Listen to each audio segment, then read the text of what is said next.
How to delete selected messages on Instagram iPhone.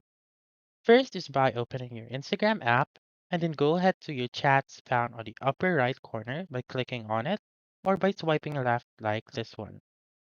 And then choose the chat that you want. For example, I will choose this one. Do take note that you may only delete the message that you have sent. So messages that are sent to you, you cannot delete it.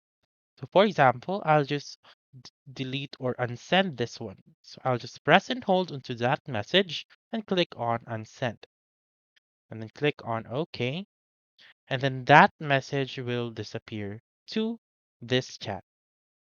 Again, you cannot delete or unsend messages that have been sent to you, just like this one. If you press and hold onto this message, it will not show you the unsend button like here. So there you go. That's how you can delete selected messages on Instagram.